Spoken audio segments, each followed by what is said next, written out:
That's completely the opposite. The women whine less than the men. So there's absolutely, from that perspective, there's no reason not to perform studies in women. So I think we should do more studies in women. Are we expecting huge differences? I don't think so. But you also have to remember that if you, I mean, nowadays they tell us to put women and men in the same study, but for nutrition studies, that's difficult.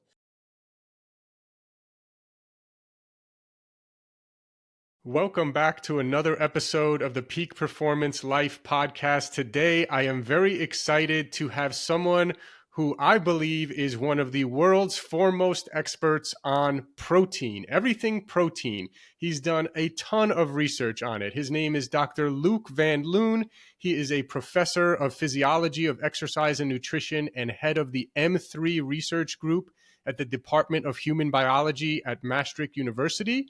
He is an international research standing in the area of skeletal muscle metabolism, has published well over 530 peer-reviewed articles and more than 32,000 citations. He is really just has done so many interesting studies when it comes to protein intake. We'll talk about different types of proteins. So Dr. Van Loon, thank you so much for joining us here today. Thanks, you're welcome. Happy to be here. Well, yeah, let's start with a brief background of how did you get interested in the work that you're doing today? I mean, I think a lot of the exercise scientists and food scientists are people that were interested in nutrition and exercise, and at some point they realized that they would never be able to become a professional athlete, and then decided to actually study the science behind it. And that's at least how it started for me. I was interested in exercise and how you can optimize exercise with nutrition. So Well, let's talk about protein. I know this is your area of expertise, and there's so many different things we want to talk about, different types of protein, protein intake. I know maybe we'll start with, I know you've done a lot of research around the amount of grams of protein that people take in at one time. So I remember when I was younger, it used to be, oh, you know, if you take, I think it was like something like if you take in more than 40 grams of protein at one time, people would say you're just wasting it. It's not going to be used by the body. You want to take in at least between 20 to 40. What can you tell us a bit about protein intake and how many grams one can consume at one time? And does any of it go to waste? yeah, so the first thing is that people, I mean, often the people that we talk to, of course, are interested in muscle. And it's all about muscle and protein. But we neglect the fact that we are completely composed of protein. All our organs, our brain, our skin, everything is made out of protein. So all of these tissues are constantly being synthesized and broken down. So if you think about it, it's really amazing how all these tissues renew themselves continuously. And for that, that renewal is not 100% recycling. That's impossible. And that's why we need to acquire protein in our diet to help sustain these tissues. Part of that is for muscle. Now, what is interesting in muscle is that muscle responds to protein ingestion. So there's two ways how the muscle is being built, how muscle proteins are being built. They're stimulated by physical activity and protein intake. Those are two stimuli that can also stimulate each other. So there's a synergy between physical activity and protein intake. And that's why there's a lot of research on the effects of protein ingestion after, for example, exercise or at rest. If you ingest about 20 grams of protein and you're healthy, you're ingesting 20 grams of a high quality protein, you see a very nice stimulation of muscle protein building for up to 4 to 6 hours. Based on that, a lot of people have suggested, and this is also what we advocate, is that it makes sense that all the 3 meals or 4 meals throughout the day should contain about 20 grams of protein so that you can maximize the stimulus, the synthesis of muscle proteins.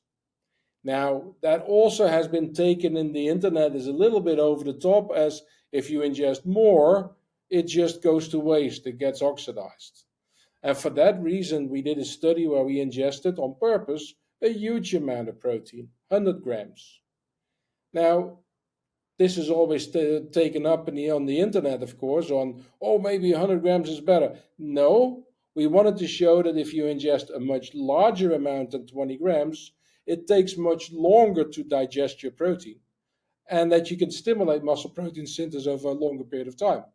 To be honest, I mean, the techniques are difficult, but it's not rocket science. If you ingest more, it takes more and longer to digest.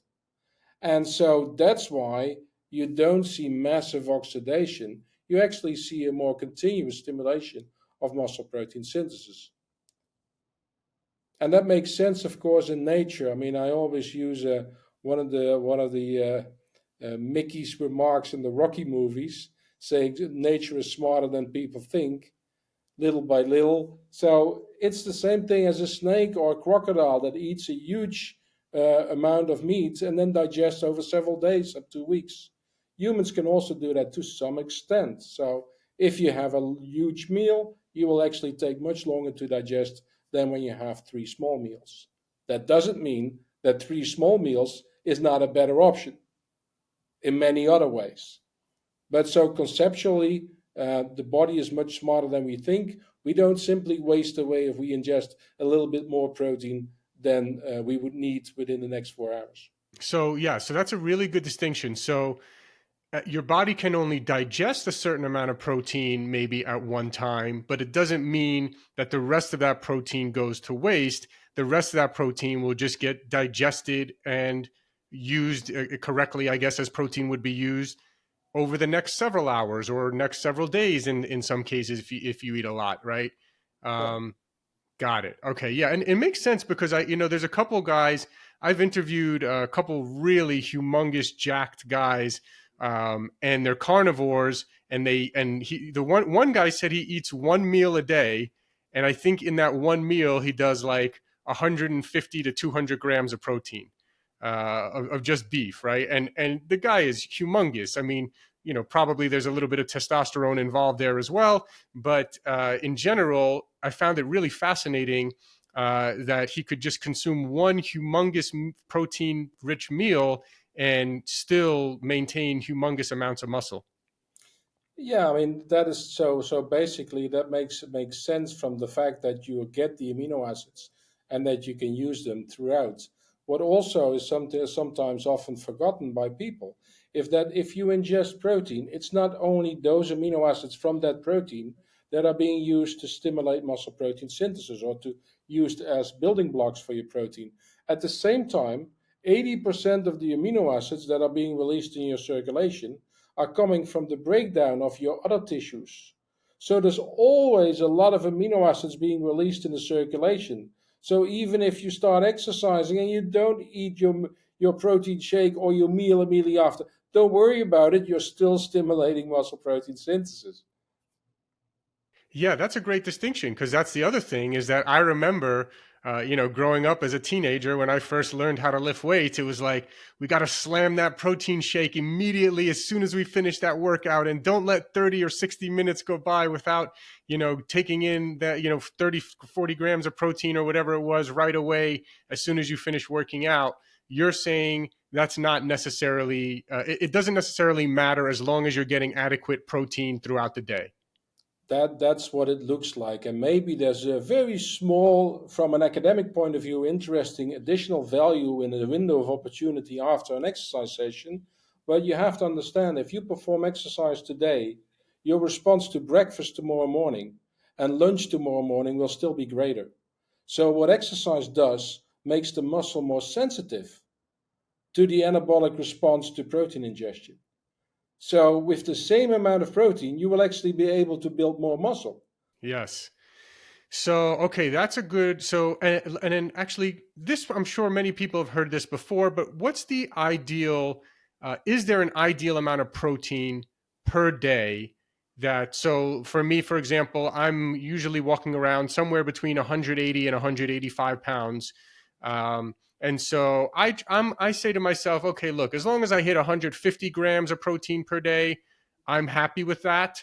That typically will be, you know, let's just call it 4 meals, and one or two of those meals could be a 40-gram protein shake. But I'm saying if I can do 4 meals of 40 grams of protein each, including with one of those being a protein shake, that's fine. that's going to get me at 160 grams of protein. I weigh between 180 to 185. I strength train multiple times a week. Does that seem like a good enough amount for you, or what is kind of some of the data say around how much protein? So the first thing is that there's studies on nitrogen balance, and there's a lot of critique on nitrogen balance studies. But the WHO has said that zero point 0.8 grams of protein per kilogram body mass per day, that would be the amount that you need in order to sustain health. Now, none of us, or most of us in the Western world, are actually consuming only zero point 0.8 grams. Most of us consume between 1 and 1.2 grams of protein per kilogram body mass per day without taking supplements, just eating a healthy diet on a normal. So between 1 and 1.2, that's already 50% more than what the WHO says that you require. Now, the question is, if you eat more, do you need more than that to optimize health and performance? I think anything above that is going to have very minimal effects, because what exercise does makes your body more sensitive to the same stimulation of protein. But the reality is, if you're not trying to lose weight, you're not older, you're not recovering from surgery, you will already consume more than 1.2, because if you're healthy and you're exercising actively, you're also consuming more food simply because you're expending more energy. So athletes that are active and not trying to lose weight easily consume above 1.2. They easily go up from 1.3 to almost 1.5 grams of protein per kilogram body mass per day without taking supplements, simply by eating healthy. Same thing goes for a lot of these things. A lot of top people talk about whether an athlete will need more of this nutrient than that nutrient. But the fact that an athlete consumes at least twice as much as somebody who's inactive and sedentary, that already accounts for a lot more of the nutrients, if that person eats healthy, of course. If you're then Mm. taking all your calories from sports drinks, of course, that is a bad situation. Yeah, yeah. I mean, you'd be surprised. I mean, there's a lot of people who don't consume that much protein. That especially I would say a lot of women. I would say specifically that I've seen. When they actually look at how much protein they're eating, a lot of times it's quite low. Then again, some of them are, I guess, weighing less than I do, maybe. But yeah. So okay. So very most people, especially if they're working out, should get it. I mean, I think we all want to prioritize protein, like you said, at least having 3 meals a day with at least 25 grams or over 20 grams per meal. Um, and I shoot for 40 personally, but yeah, that makes sense. Okay. Um, let's shift now to a little bit about the big debate of animal protein versus plant protein and the different types of protein out there. Have you seen any real difference there in the results from animal versus plant protein? Yeah, so this is really, I mean, this is a topic we started about 10 years ago when no, there was only a few questions there. Now it has just bombarded with questions about this in general. So if you consume a plant-based protein source, then the body has much more difficulty extracting that protein. So the digestibility of a plant-based source is generally less than, for example, an animal-based protein source. That limits the availability. So even though there's the same amount of protein in there in a certain meal, it's less easy for the body to extract it. Now, if you extract these proteins and you have what they call protein isolates, what a lot of industry does by taking the, say, protein powders, and you have a powder coming from, I don't know, pea or gluten or wheat, or from milk or from whey, there are differences in the anabolic response if you ingest, say, 20 to 25 grams. In general, most plant-based protein isolates, given in an amount of less than of around 20 grams, show a lesser stimulation of muscle protein synthesis. That is ascribed to the fact that a little bit digestibility, but also because there's less essential amino acids when compared to animal-based proteins, and a lot of the plant-based proteins are deficient in one or more amino acids, including lysine and methionine. However, we've started up doing a lot of different studies to compare all these different proteins. And we assumed that with the poor proteins, we would actually see huge differences. If you give 30 grams of protein, isolates, to young healthy guys, we didn't see any differences between all these different proteins. Wow. So, and of course, nonetheless, some of these proteins were, from a qualitative point of view, poor proteins with deficiencies in specific amino acids. But coming back to the remark I made earlier, a deficiency of an amino acid in a single protein would not have a major issue when that same amino acid is being released by the turnover of your tissues in your body, because only 20% of the amino acids being released in the circulation after a meal comes from the meal itself. The rest comes from the breakdown of other tissues. So that actually limits the potential negative effect of missing an amino acid. However, if that person, but this is not what humans do, if that person would eat days or weeks only that protein, he would become deficient on that single amino acid. And that's what we know, of course, from a lot of animal studies, where we see stunted growth when you have a very poor diet with poor protein sources. But of course, we don't eat a single protein source. We eat meals where different proteins are combined, and where one plant-based protein might have a deficiency in lysine, the other plant-based protein might not have one, and more in methionine. So basically, your mom is always right when she said, eat a diet that gives all these different protein sources, and then you don't have to worry as much about the protein quality. Now, in short, you can compensate for lower protein quality by greater quantity. So if you eat simply a little bit more, you compensate for a lack of something. Now, if you're an athlete and you're consuming a healthy diet, you are already compensating by simply eating much more protein than you typically need. However, so I think it's a great idea if everybody eats more plant-based foods, because what we do when we eat plant-based foods or more plant-based foods, we eat more fiber, we eat less energy, we become less overweight, and we have less chances of becoming sick by metabolic diseases. However, if you're not as healthy, or you're trying to lose weight, or you're in the hospital and you're trying to recover and you can't eat because you're in pain, then of course you can't compensate for lesser quality by greater quantity. And in those conditions, I would actually say go for the highest quality protein source. Makes sense. Makes sense. Now, you mentioned essential amino acids, and now this is also a very popular supplement right now, essential amino acids. Um, is it the same? How would you compare, for example, an essential amino acids supplement that's a complete essential amino acid, in the right ratios of the amino acids that are optimal for muscle building, probably with some higher leucine compared to the other ones and things like that? Is that equivalent to, like, if I take essential amino acids, is that essentially equivalent for muscle building compared to a protein powder, do you think?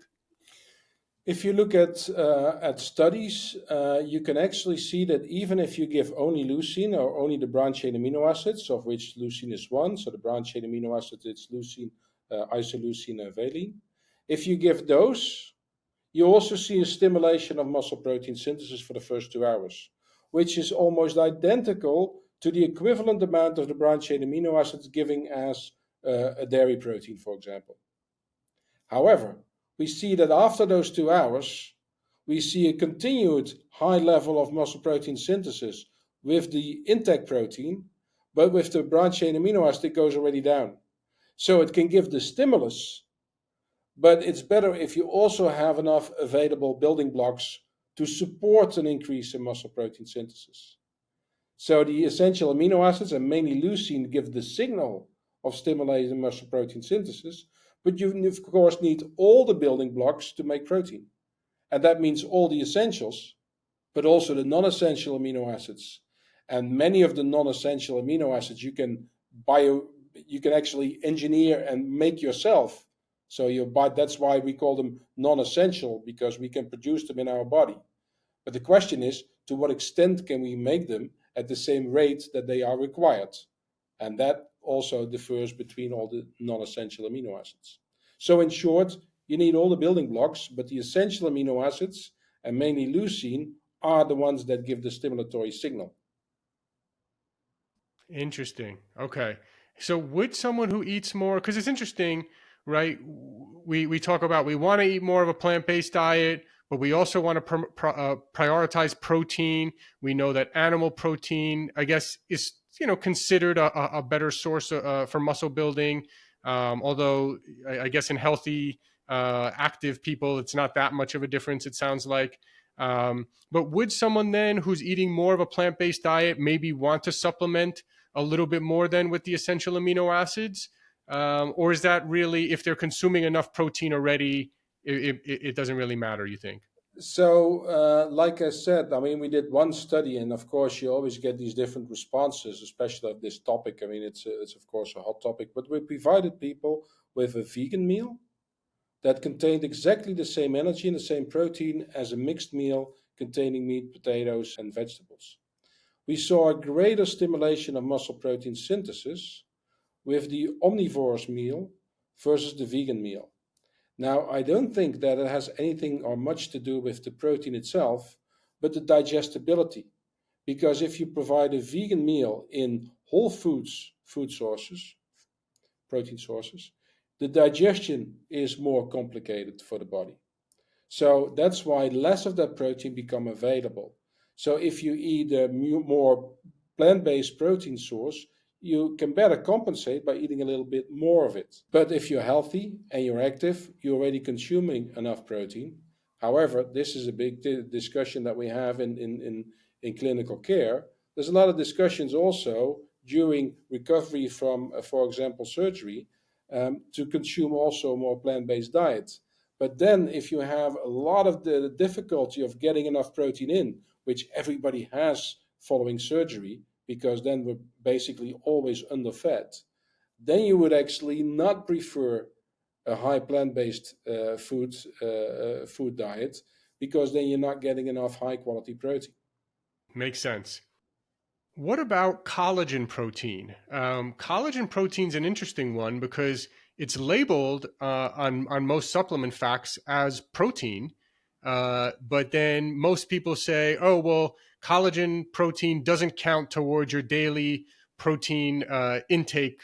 Let's say you consume 20 grams of collagen protein in a day. That 20 grams doesn't count towards your protein count if you're trying to hit a certain number because it's not a complete protein and therefore it's not a muscle building protein.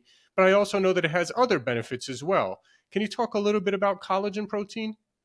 So collagen protein is the most prevalent protein in your body because your bones, your connective tissue, your ligaments, your tendons, and also in your muscle, there's a lot of collagen.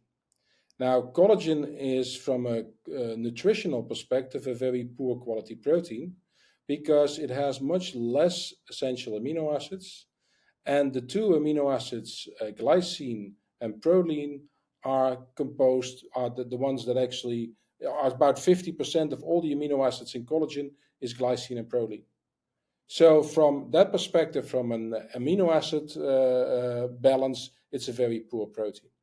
But of course, if your collagen structures in your body containing a lot of glycine and proline, that's often thought that if you ingest a lot of collagen, it provides you with the necessary building blocks, glycine and proline, to support the turnover of these tissues. But of course, that is a little bit of a simple evaluation. That's almost the same as saying I'm drinking the blood of a lion to get its strength. It doesn't necessarily work that way. The question is, does collagen give you more glycine and proline in a condition where you're not getting enough glycine and proline? Now, then we start looking at studies, looking at the stimulation of connective tissue and muscle versus myofibrillars, so the contractile protein in muscle. We don't see a stimulation with collagen, where we do see the stimulation with whey protein, for example. And then if we compare them on connective tissue, we don't see any differences. So you can actually provide enough proline and glycine through other higher quality protein sources. So there's still some thoughts out there that we haven't found any evidence of, that maybe in collagen there is bioactive peptides that could stimulate connective tissue protein synthesis. So far, we couldn't find any evidence of that. I still think that potentially after severe surgery, and we're doing a lot of clinical work in Maastricht, and you have to rebuild a lot of your connective tissues, that maybe then your glycine and protein availability might not be supported by a low quality and a low absolute protein intake in people recovering from surgery. So I still see some potential opportunities there. But for the rest, the glycine and protein also are provided by other proteins. Mm. So do you personally take collagen protein? No, I don't take collagen protein, but I did have a girlfriend that broke her hip, and when she broke her hip, severe surgery, I actually provided her with collagen during that. And whether it has had a benefit or not, I don't know. But I wasn't going to take the risk there. Yeah, I mean, a lot of people say, "Oh yeah, everyone over the age of 40 should take collagen, hair, skin, nails, joints, all this kind of stuff." Do you think there's a lot of merit to that? I mean, I wanted to believe that, but so far we haven't found any evidence on that. We also looked at skin protein synthesis, and I thought like maybe because skin contains a lot more collagen than muscle, that maybe we would see it there. Also, we didn't see a stimulation.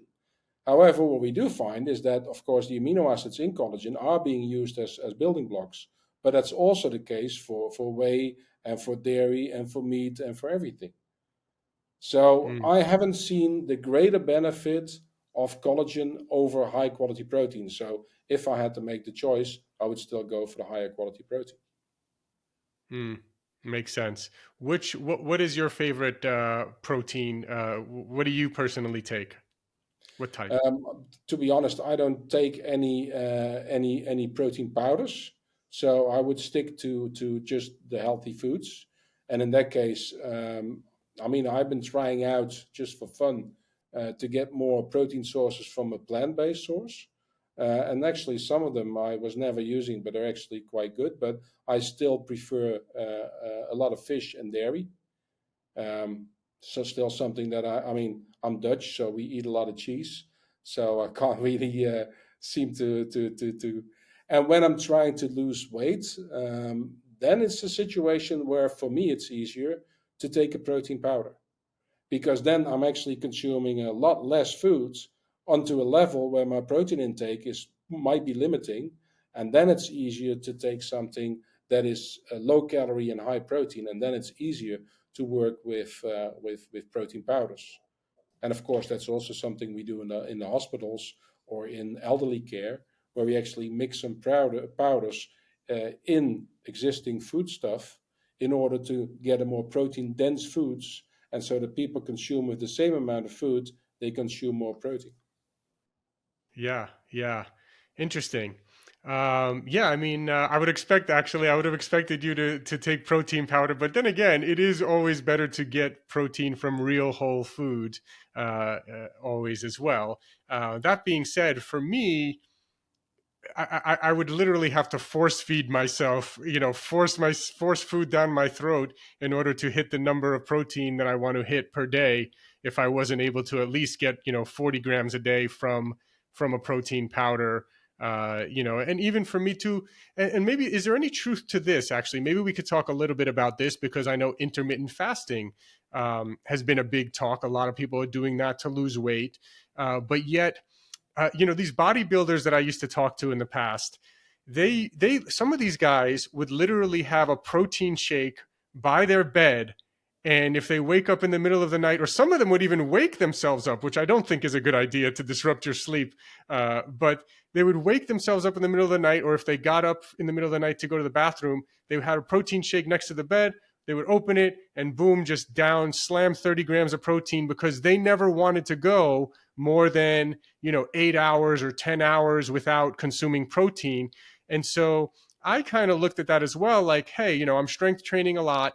I do want to take in protein early on, but I really don't want to eat a full meal for breakfast. So these days, we sell a great grass-fed beef protein isolate, and I just put an unflavored, and I blended 40 grams of protein of that with my morning coffee, and kind of makes it a nice frothy little. My coffee becomes a protein shake basically, that way I'm able to get 40 grams of protein, but I still feel light. I don't feel heavy, and so that makes me feel good about it. But what do you think about with intermittent fasting and people going 18 hours without consuming protein? Is that a problem, do you think? So, based on the idea that every meal stimulates muscle protein synthesis for 4 to 6 hours, and so 3 meals will be enough to stimulate protein synthesis throughout the day, and then you have a period of fasted during the night where you might actually be in a negative protein balance. So, based on that thought, you could actually say, like, hey, maybe it makes sense to give some protein prior to sleep. And we started doing that more from a clinical perspective because if you get your evening meal at 5 o'clock and you don't get any food until 9 o'clock the next day and you're already not eating enough, then maybe an evening meal or an evening snack would work. But then our first idea was, does the gut actually function at night while you sleep? Now, these are always cool studies because how do you study that? How can you actually probe needles in somebody's arm to take blood samples, take muscle biopsies out of a leg while somebody is sleeping? That doesn't work, of course. And how do you eat or drink protein while you sleep? Also doesn't work. So we had these great subjects, all the guys that came in. We took a muscle biopsy. We put a nasogastric tube down the nose into the guts, and we gave them intrinsically labeled milk, so milk protein that we could follow throughout the body. And we pushed that in while they were sleeping. And we took blood samples to retractable lines so they didn't feel a thing. And we woke them up with a muscle biopsy. Of course, didn't wake them up with a biopsy. I would wake them up first before I took the biopsy, but it's always a nice talk to say I woke them up with a muscle biopsy. Now, what you saw is that the gut was actually functioning at night. So the protein was digested at night, was releasing the amino acids, and they were being used to stimulate muscle proteins during the night. Now, we follow that up for athletes to also look at protein ingestion before the night to support reconditioning throughout the night. Now, that all seems to work, and so that adds to the idea that you have, for example, 4 meals a day, 4 meals of 20, 3 meals of 25, breakfast, lunch, dinner, and a protein-rich snack before going to bed. Doesn't necessarily have to be immediately before bed, but if you eat at 5 o'clock and you still have a workout between 5 and 10, then it might be smart to have that fourth small meal after the workout in the evening. Now, that still seems to be sound advice, but as I told you before, we were expecting that if you start with intermittent feeding or time-restricted feeding, whatever you want to call it, that you would actually lose muscle. But we didn't see that in studies. And then, of course, this was one of the reasons why we did the 100-gram study, because if somebody does intermittent feeding, they generally consume the same amount of foods in a condensed period. So you also consume a lot more protein. And then we come back to the 100 grams that we started off this podcast. It takes a lot longer to digest. So you're still stimulating muscle protein synthesis, but over a more prolonged period of time. So you don't need those individual meals. And that might be the reason why people that still exercise and do time-restricted feeding, they don't lose muscle. Wow, that's really interesting. Yeah, that's really fascinating stuff.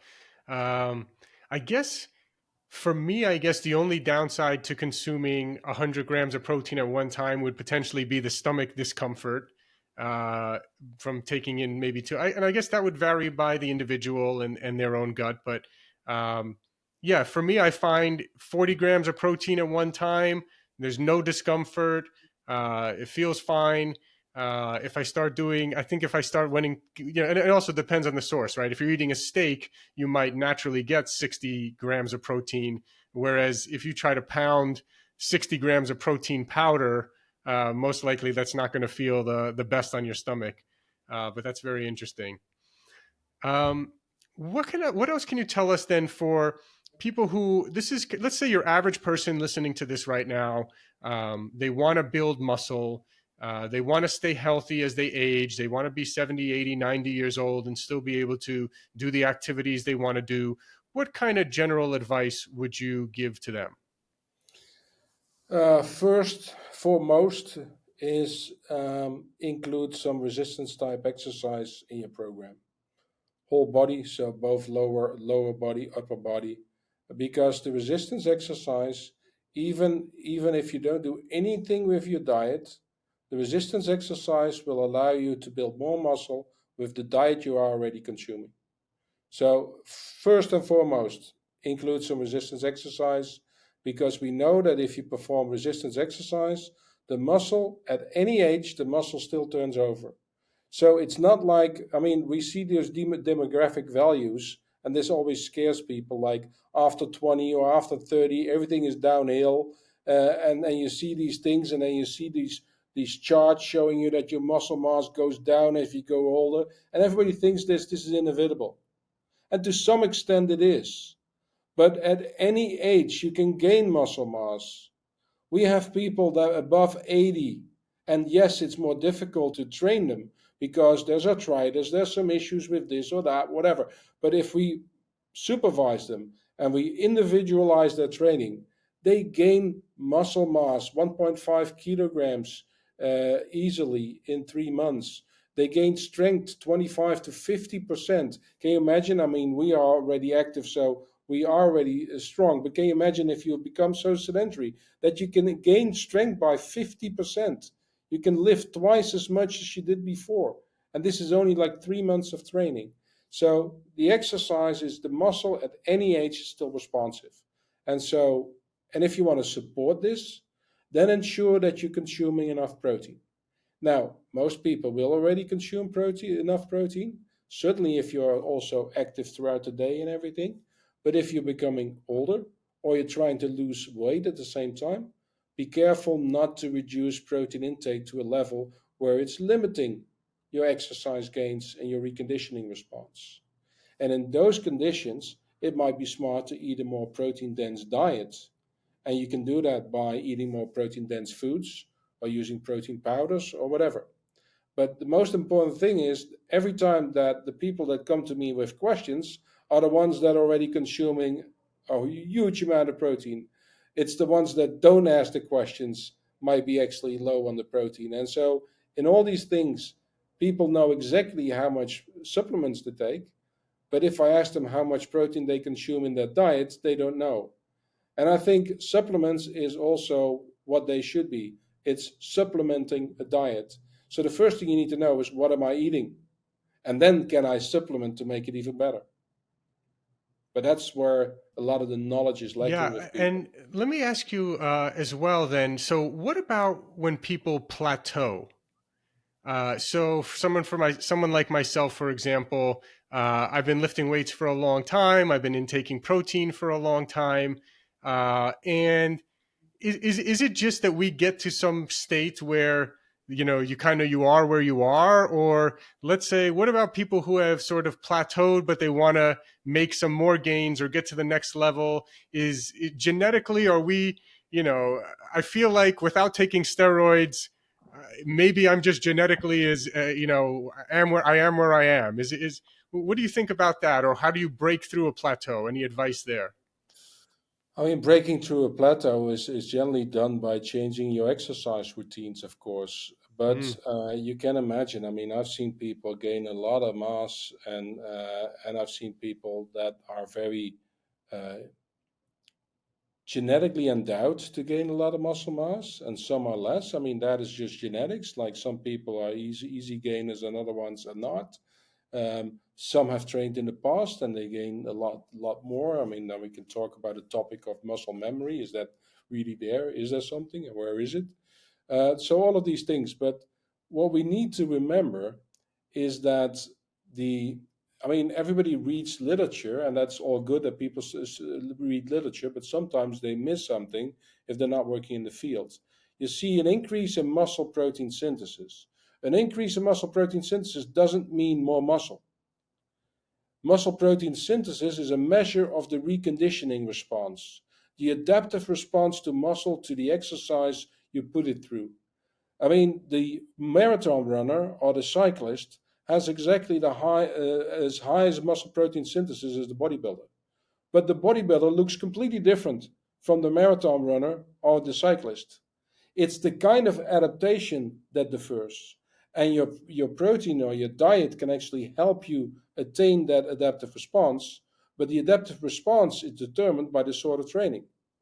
You don't become a better swimmer by cycling.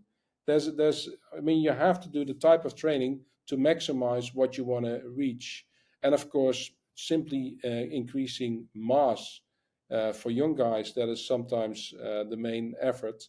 But a good balance between power, functionality, strength, mass, aesthetics, all of these things, of course, matter, and it depends on your own targets and your own goals. Hmm. Yeah. What about any differences between men and women in terms of gaining strength and muscle or protein intake, or is it pretty much standard?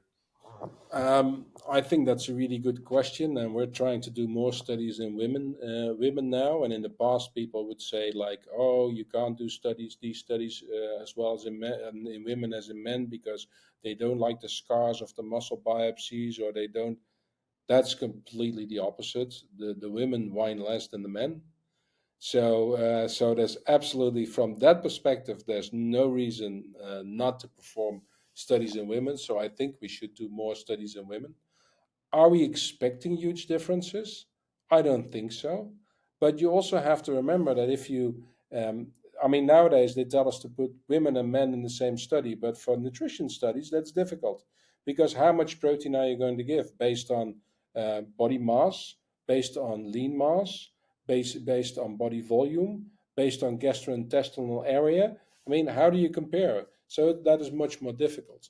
But the studies so far that we've done in women show that the muscle responds the same.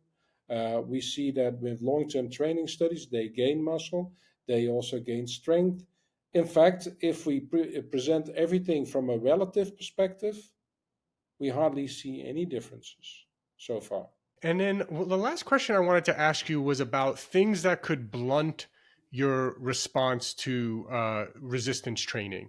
I know cold plunge is something I've heard you talk about as well, and I've kind of heard recently like you don't want to jump in a cold plunge if your goal is to build muscle. I could see how it would make sense. For example, if you're a soccer player and you're playing soccer every day and you don't want to be sore or have them as much of a muscle breakdown, then I can see it makes sense to hop in a cold plunge after your soccer game or something like that, because you can then want to go train again multiple times per week. But for people who are trying to gain muscle, hopping in a cold plunge would actually, I believe I heard you say, would blunt the response. Can you talk a little bit about like that? And is there anything else that would also blunt the response to the growth of the muscle? So one of the things is that we were interested what happens if you cool the muscle because I mean a lot of it started with, of course, a lot of football players, rugby players, also a lot of concussion and damage to the body, and then the cooling would actually resolve pain, reduce inflammation, reduce swelling, and so this started to become very popular in athletes, but also in athletes in non-contact sports. So we were interested in see what happens because we also know when you cool the muscle that perfusion, the blood going through the muscle, will go down. And if the blood perfusion to the muscle goes down, there's less nutrients, less amino acids being delivered. So that could actually blunt the anabolic response to feeding. So that's why we did a study where we looked after exercise. We used that protein that we can track in the body, and we put one leg in thermoneutral water and one leg in cold water. And we saw that in the leg that actually had been cooled for 15 minutes, that in the next few hours, the synthesis was actually much lower than in the leg that was not cooled. Now, this is only like for a few hours after the exercise, so you don't know what happens if you continuously perform that. But we actually did that in the same study. We followed through with, if I remember correctly, 6 training sessions over 2 weeks. And with a different technique, we measured protein synthesis over those full 2 weeks. So not over a few hours, but over those full 2 weeks. Now, in those 6 sessions that we did, we had a leg cooled and we had the other leg not cooled, only 15 minutes. So we're talking about 6 times 15 minutes over a period of 2 weeks. And over that period of 2 weeks, we saw less muscle protein synthesis in the leg that had been cooled versus the leg that was not cooled. So to me, that was convincing evidence that it does not support your muscle conditioning, your muscle protein synthesis. Doesn't mean it can't be good for other things, autonomic nervous system, inflammation, whatever. But for muscle perfusion, the delivery of your nutrients and stimulation of muscle protein synthesis, it basically blunts the response. So Yeah. it wouldn't be What my about first choice to do it.